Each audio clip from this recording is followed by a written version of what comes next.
The infant's wail pierced through the morning mist like a war cry, and Kahiko's hand instinctively moved to his tomahawk. He had been tracking a wounded deer through the tall prairie grass when the sound froze his blood, not with fear, but with something far more dangerous. Compassion. Out there, nestled in a makeshift cradle of torn petticoats and wilted wildflowers, lay a baby no older than 6 moons. Her tiny fists beat the air as her cries echoed across the empty plains, each sob more desperate than the last. Kahiko's dark eyes scanned the horizon, searching for any sign of the child's people, but only the endless sea of golden grass answered him. The Apache warrior had seen enough abandoned settlements to know the signs: hastily packed wagons, scattered belongings, the telltale marks of panic. Another pioneer family had fled in the night, but this time they had left behind more than just their dreams. Without hesitation, Kahiko scooped the child into his powerful arms. Her cries softened to whimpers as she felt his warmth, her tiny fingers grasping at the leather strips adorning his chest. For a moment that stretched like eternity, the fierce warrior who had struck fear into the hearts of cavalry soldiers found himself utterly conquered by eyes the color of summer sky. Ayana, he whispered, the Apache word for eternal blossom falling from his lips like a prayer. It was what he would call her, his little wildflower found in the grass. But Kahiko was not alone on the plains that morning. From behind a weathered oak tree, Cordelia Whitmore watched the impossible scene unfold before her eyes. She had been gathering herbs for her ailing mother when she heard the baby's cries, and now she witnessed something that challenged everything she had been taught. About the savage Apache, Cordelia pressed herself against the rough bark, her heart hammering against her ribs. She should run, should race back to the settlement of Millbrook Creek and alert the men. Instead, she found herself mesmerized by the gentle way the warrior cradled the infant, how his calloused fingers traced the baby's cheek with infinite tenderness. Young woman had heard the stories, how Kahiko's band had raided supply wagons, how his very name meant thunder in his native tongue. Yet here he was, cooing softly to a white child as if she were his own flesh and blood. When Kahiko began to walk away, carrying the baby toward the distant mesas where his people dwelt, Cordelia made a decision that would change her life forever. She stepped out from behind the tree. "Wait," she called, her voice barely above a whisper but somehow carrying across the vast silence. Kahiko spun with the fluid grace of a predator, his free hand finding his blade even as he shielded the baby. With his body, his obsidian eyes locked onto the slender figure emerging from the shadows, a woman with copper hair that caught fire in the morning sun and skin pale as fresh snow. "She needs milk," Cordelia said, her words tumbling over each other in her nervousness. "The baby... she's starving." For a heartbeat, they stared at each other across a divide that seemed wider than the canyon itself. He, the son of wind and stone, raised to believe that her kind were destroyers of the sacred earth. She, the daughter of a preacher, taught that his people were godless heathens deserving only death or salvation. But the baby's soft mewling broke the spell, reminding them both that some needs transcended the boundaries drawn by men. Slowly, deliberately, Kahiko extended the child toward her. "You would help?" His English was accented but clear, each word chosen with the precision of an arrow finding its mark. Cordelia's hands trembled as she reached out, not sure if she was more afraid of the warrior or of her own response to his question. "Yes," she breathed, "I would help." Their fingers brushed as the baby passed between them, and both felt the shock of connection electric. Dangerous, undeniable. The abandoned homestead sat like a gravestone on the prairie, its broken windows staring blindly at the endless sky. Cordelia had suggested it as a meeting place, neutral ground where neither her people nor his would think to look. For 3 days now, she had come here with fresh goat's milk and clean rags, watching as Kahiko, transformed from fierce warrior to devoted father. She grows stronger, he observed, settling cross-legged on the dusty floor as Ayanna latched hungrily onto the makeshift bottle Cordelia had fashioned from a hollowed gourd. Cordelia knelt beside them, close enough to smell the sage and leather, scent that clung to his skin. She knows you now. See how she reaches for you? Indeed, the baby's tiny hand had found its way to Kahiko's chest, her fingers tangling in the bone beads that decorated his war shirt. The sight did strange things to Cordelia's heart, a fierce Apache warrior reduced to gentle murmurs by Anne. Infant's touch. Why did you step out that day? Kahiko asked suddenly, his voice low and rough as desert wind. Your people would kill you for being here. Cordelia's hand stilled on the blanket she was folding. It was a question that had haunted her for days, one she couldn't answer without admitting truths that terrified her. I couldn't let an innocent child suffer, she said finally. And now? His dark eyes found hers, and she felt exposed, as if he could see straight through to her soul. Now you risk much more than your safety. She knew what he meant. Every stolen hour in this crumbling cabin was another step away from the life she had known. Her father, Reverend Josiah Whitmore, had already begun asking questions about her. Long absences. Soon he would demand answers she couldn't give. The settlers are planning something, she whispered, the words torn from her throat. I've heard them talking. They know about the Apache camps near Devil's Canyon. Kahiko's entire body went rigid. The baby sensed the change in him and began to fuss, her small face scrunching in distress. Automatically, he began to rock her, his voice softening to Apache lullabies even as his eyes blazed with fury. When? The single word carried the weight of a death sentence. 2 days, maybe 3. Cordelia reached out instinctively, her hand covering his where it rested on Ayanna's. Back. Kahiko, you have to warn them. The touch burned through both of them like wildfire. He stared down at their joined hands, her pale fingers intertwined with his bronze ones, her wedding ring glinting in the fading light. You wear another man's claim, he said, but he didn't pull away. Cordelia's throat constricted. Barnaby Hutchins. We're to be married when the circuit preacher returns. The words tasted like ash in her mouth.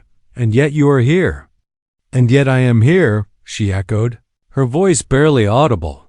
Kahiko lifted their joined hands, pressing her palm flat against his chest where his heart thundered like war drums. Feel what you do to me, white woman. Feel the chaos you bring to a warrior's spirit. Cordelia's breath caught as she felt the rapid beat beneath her palm, felt the barely leashed power in his frame. Cordelia, she whispered. My name is Cordelia, Cordelia. He spoke it like an incantation, rolling the syllables on his tongue. Beautiful noise, like water over stones. The baby had fallen asleep between them, her small body rising and falling with peaceful breaths. In the gathering dusk, they formed an impossible tableau Apache warrior, preacher's daughter and foundling child, bound together by forces stronger than blood or law. I must go, Cordelia said, but made no move to leave. Yes, Kahiko agreed. But his thumb traced circles on her wrist where her pulse fluttered like a trapped bird. Outside, a coyote howled its lonesome song to the stars, and Cordelia knew with crystal clarity that she was already lost to duty, to safety, to the life she had been meant to live. She was falling in love with thunder itself, and there would be no shelter. From the storm, blood painted the dawn sky crimson as Cordelia raced through the tall grass, her skirts torn by thorns and her lungs burning with each desperate breath. Behind her, the settlement of Millbrook Creek lay in smoking ruins, and ahead waited an uncertain fate that terrified her less than what she was fleeing. She clutched the bundle of supplies to her chest milk, clean cloth, and her grandmother's silver locket, the only valuable thing she owned. Everything else had been left behind when she overheard her father's conversation with Colonel Morrison in the pre-dawn hours. The Apache dog and his pet preacher's daughter, Morrison had snarled, his voice thick with whiskey and malice. We'll make examples of them both. String 'em up where everyone can see what happens to traitors and savage lovers. They knew. Somehow they had discovered her secret meetings with Kahiko, and now both their lives hung by threads thinner than spider silk. The abandoned homestead appeared through the morning mist like a mirage, and Cordelia's heart nearly stopped when she saw smoke rising from the chimney. He was there waiting for her as he had every morning for 2 weeks. She burst through the door to find Kahiko feeding Ayana, his powerful frame incongruously gentle as he coaxed the baby to take her milk. But his head snapped up at her entrance, and she saw her own desperation reflected in his dark eyes. "They know," she gasped, collapsing against the doorframe. "Morrison, my father. They know about us." In one fluid motion, Kahiko was on his feet, the baby secure in one arm while his other hand found his knife. "How long do we have?" "Minutes, maybe an hour if we're lucky." Tears streamed down her face as the magnitude of their situation crashed over her. "Kahiko, I'm so sorry. I never meant, no." He crossed to her in 2 strides, his free hand cupping her face with surprising tenderness. "You saved this child. You saved me. There is no shame in what we have done. But your people—" "My people are dead." The words fell between them like stones into still water. "The soldiers came 3 days ago." Devil's Canyon runs red with Apache blood. Cordelia's knees buckled. She had tried to warn them, had begged Kahiko to take word to his tribe, but it had been too late. Her information, meant to save lives, had come too late to matter. "The others?" she whispered. "Scattered to the 4 winds. I am alone now, save for—" His eyes dropped to the baby in his arms, then rose to meet hers. "Save for those I choose as family." Outside, the thunder of approaching hoofbeats grew louder. Colonel Morrison's voice cut through the morning air like a blade. "Surround the structure. I want them taken alive." Kahiko moved with deadly efficiency, gathering their meager supplies while Ayana gurgled contentedly, unaware that the world was ending around her. "There is a root cellar beneath the floorboards," he said, his voice steady despite the chaos. "Closing in. You and the child." "No." Cordelia's voice rang with surprising steel. "We stay together, all of us." He paused, studying her face as if memorizing every feature. "You understand what that means? There will be no going back to your old life. You will be hunted as I am hunted. Your God and your people will turn their backs on you." "My God," Cordelia said, taking Ayana from his arms and settling the baby against her shoulder, "is love. And my people—" She looked up at Kahiko, her blue eyes blazing with newfound certainty. "My people are right here in this room." The door exploded inward, and Morrison burst through with a dozen soldiers at his back. His scarred face twisted with rage as he took in the domestic scene, Apache warrior, white woman, and mixed race. Baby forming a family that challenged everything he believed. "Well, well," he sneered, raising his rifle. "The savage and his whore. How touching." But Kahiko was already moving, his tomahawk singing through the air as Cordelia dove for cover, with Ayana pressed tight against her chest. The battle cry that erupted from his throat was answered by howls from outside, Apache war whoops that made Morrison's face go white with terror. "Impossible," he breathed. "We killed them all," Kahiko smiled, and it was terrible to behold. "You killed the old, you killed the weak, but thunder ... His blade found flesh. Thunder cannot be killed. The canyon walls rose around them like the ribs of some ancient beast, offering protection but also the promise of a trap. Cordelia pressed herself against the red stone, Ayana sleeping peacefully in her arms despite the chaos that had brought them here. 3 days of hard riding had brought Kahiko's war party, what remained of his people, to this hidden sanctuary deep in Apache territory. But sanctuary was a relative term when death rode behind them with Morrison's cavalry in relentless pursuit. Mescal, says the soldiers camp at Devil's Backbone, reported Nayeli, a warrior whose face bore the ritual scars of a vision seeker, her dark eyes fixed on Cordelia with undisguised suspicion. They wait for us to show ourselves. Kahiko nodded grimly, his attention split between the tactical discussion and the way Ayana had wrapped her tiny fist around Cordelia's finger. The sight still stirred something primal in his chest, this unlikely family forged in blood and desperation. "And our water?" he asked. 2 days, maybe 3 if we are careful. Nayeli's voice carried the weight of judgment. We could last longer if we had fewer mouths to feed. The implication hung in the desert air like smoke. Cordelia felt the weight of hostile stares from the dozen Apache survivors who had answered Kahiko's war cry. To them, she was the reason their people were scattered, their children dead. She was the white woman who had seduced their war leader when he should have been planning their defense. "Speak plainly, Nayeli." Kahiko's voice carried the dangerous edge that had made him feared among his enemies. "The woman brings death to us all." Nayeli gestured toward Cordelia with open disdain. "First she leads the soldiers to Devil's Canyon, now she leads them here. How many more of our people must die for your white woman's love?" Cordelia's cheeks burned with shame and anger. "I tried to warn you. I risked everything. You risked nothing," Nayeli snarled. "Your people still breathe while ours feed the buzzards." "Enough." Kahiko's command silenced the growing murmur of agreement from the other warriors. But Cordelia could see the doubt in his eyes, the terrible weight of leadership crushing down on him.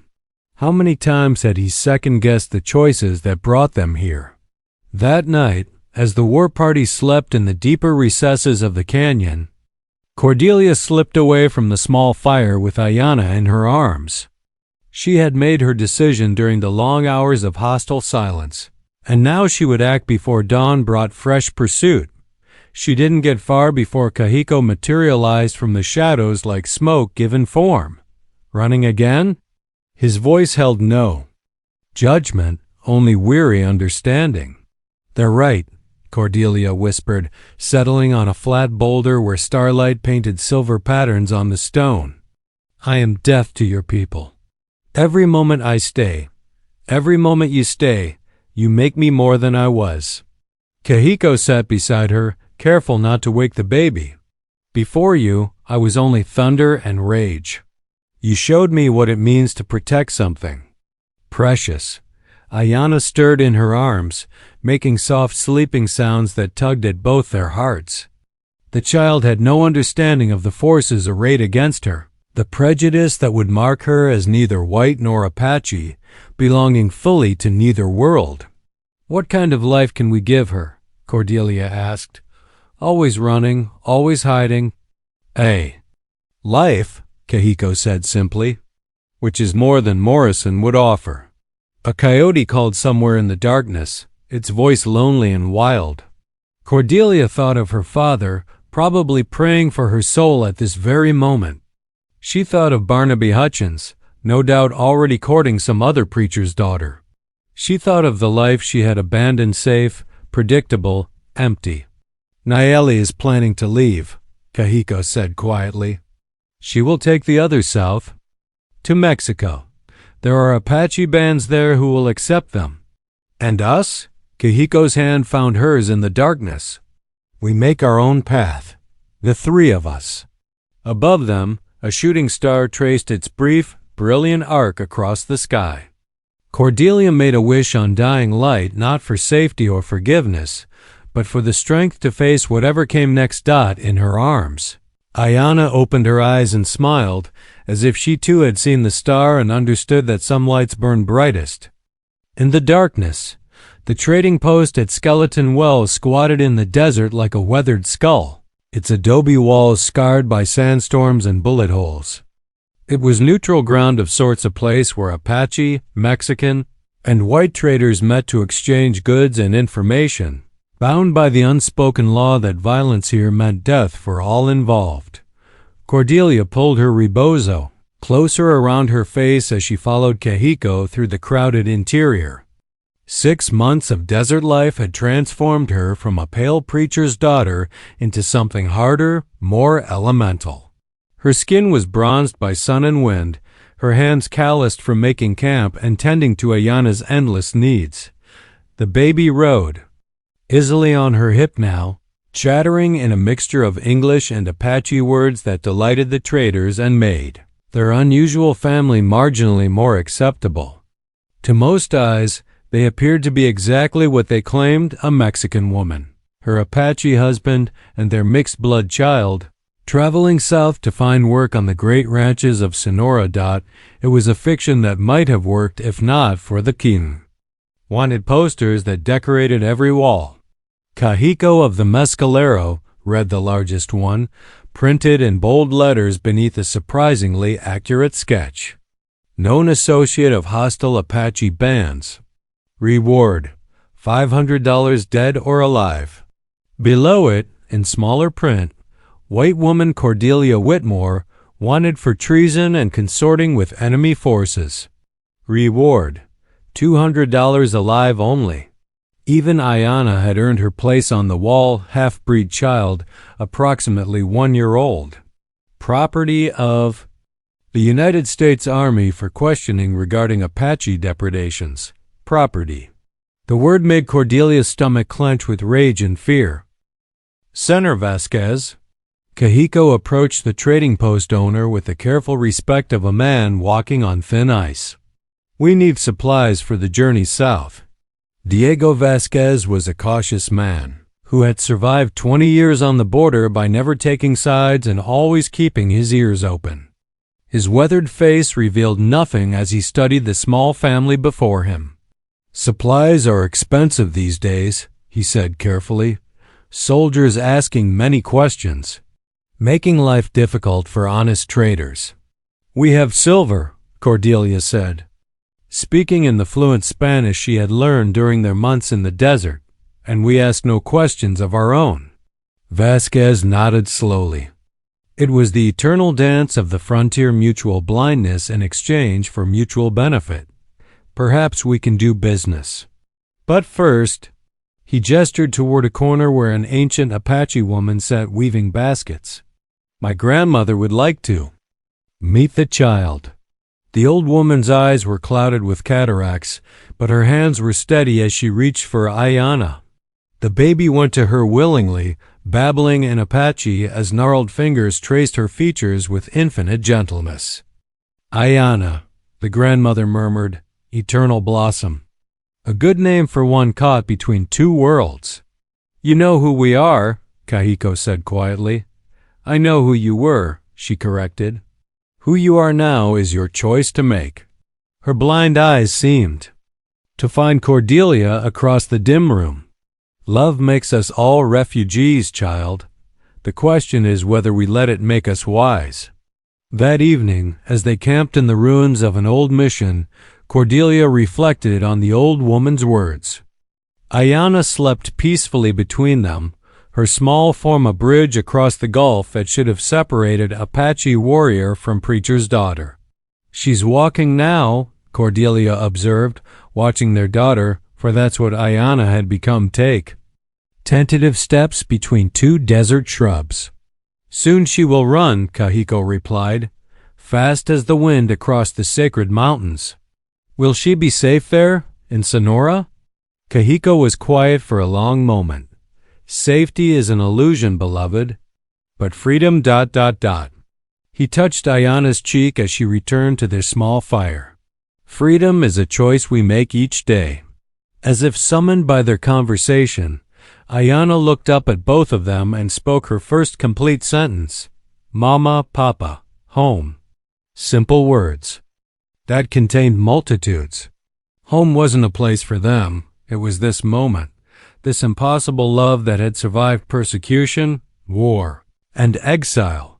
Cordelia reached for Kahiko's hand as the stars wheeled overhead. Tomorrow would bring new dangers, new choices. But tonight, they were home. The sound of horses approaching shattered the desert dawn like glass against stone. Cordelia bolted upright from their bedroll, instantly alert with the survival instincts that had kept them alive for 8 months. Beside her, Kahiko was already moving, his rifle in his hands before his eyes fully opened. 20 riders topped the rise, their blue uniforms stark against the red cliffs of the Mexican border. At their head rode Colonel Morrison, his scarred face twisted with the satisfaction of a man who had finally cornered his prey. "End of the trail, Apache." Morrison's voice echoed off the canyon walls. "And you, Miss Whitmore, your father sends his regards." Ayanna whimpered as Cordelia scooped her up, the child sensing the danger that crackled through the air like lightning before a storm. At 15 months old, she was walking steady now, her vocabulary growing daily in 3 languages, but she was still helplessly dependent on the 2 people who had risked everything to love her. "The child comes with us," Morrison continued, his rifle trained on Kahiko's chest. "She's a ward of the United States government now. As for you two, double quotes, his smile was winter cold. Justice has been a long time coming." "Justice?" Cordelia stepped forward, her voice ringing with righteous fury. What justice was there in slaughtering women and children at Devil's Canyon? What justice in hunting a family across 1,000 miles of desert? The justice of civilization, ma'am. Something your Apache lover would never understand. But Kahiko's attention had shifted to the rocks above them, where the subtle sound of displaced pebbles suggested they were not as surrounded as Morrison believed. His eyes found Cordelia's, and she saw the plan forming there, desperate, dangerous, and their only hope. "Ayanna," Kahiko called softly, speaking in Apache. "Come to Papa." The toddler took 2 steps toward him before Morrison's harsh voice cut through the air. "Stay where you are, half-breed. You belong to civilized folk now." That single word, half-breed, spoken with such casual hatred, snapped something fundamental in both Cordelia and Kahiko. How dare this man reduce their precious daughter to nothing more than a racial slur? How dare he treat her like property to be claimed? "She belongs," Cordelia said, her voice deadly quiet, "to love." The attack came from 3 directions at once. Nayeli and the remnants of Kahiko's war party had followed their trail south, not to reclaim their leader, but to honor the family he had chosen. Apache war cries split the morning air as arrows found their marks among Morrison's surprised soldiers. In the chaos that followed, Cordelia ran for the rocks with Ayanna pressed tight against her chest. Behind her, Kahiko's tomahawk sang its deadly song, and she heard Morrison scream in rage and pain. "The woman and child!" The colonel roared. "Don't let them escape." A bullet whined past Cordelia's ear as she scrambled up the rocky slope, her soft boots sliding on loose stone. Below, the battle raged with Apache fury against military discipline, but she knew it couldn't last. There were too many soldiers, and Kahiko's people had already lost too much. She reached a narrow ledge just as strong hands pulled her up into a hidden cave. Vasquez, the trading post owner, crouched in the shadows with his grandmother and a Vasquez. Handful of Mexican vaqueros. "This way, Senora," he whispered. "Quickly, Kahiko will follow if he can. But first, the child must be safe." Through a crack in the rock, Cordelia watched the battle below. Kahiko fought like the thunder he was named for, but she could see him weakening, blood streaming from a wound in his shoulder. Morrison stalked him with the persistence of a man obsessed, his rifle raised for the killing shot. "No!" Cordelia's scream echoed off the canyon walls. The distraction cost Morrison his aim, but it also revealed her position. Soldiers began climbing toward the cave as Apache arrows continued to rain down from the cliffs. In her arms, Ayana looked up with eyes that held the wisdom of old souls. "Mama scared?" she asked in her mixture of languages. "Yes, little flower," Cordelia whispered. "Mama is scared." But not of dying, she realized. She was terrified of a world that would tear apart families in the name of civilization, that would label love as treason and call it justice. 3 years later, the small ranch house nestled against the Sierra Madre Mountains seemed to exist, in a world apart from the hatred and violence that had driven them there. Ayana ran through the garden, her dark hair flying as she chased butterflies between rows of corn and beans, her laughter bright as silver bells. "Cuidado, pecuega," Cordelia called from the porch where she sat mending one of Kahiko's shirts. "Watch for the thorns."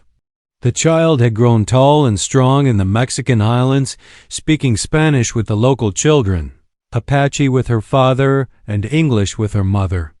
To the villagers of San Rafael, she was simply La Niña Bonita, the pretty child whose parents had arrived 3 springs ago, with gold to buy land and the determination to build something lasting. Kahiko emerged from the horse corral, dust covering his leather vest, a smile creasing his weathered features as he watched their daughter's antics. The years had silver-threaded his black hair, but his eyes still held the fire that had captured Cordelia's heart in a ruined homestead so long ago.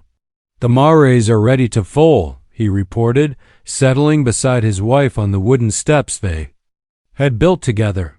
6 new horses for the spring market. Their ranch had prospered through back-breaking work and careful planning.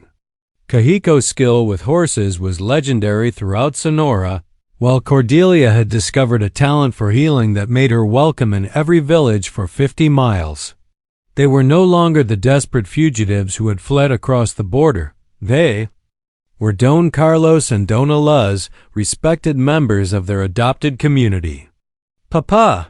Ayana ran to them, her small hands cupped around something precious. "Look what I found."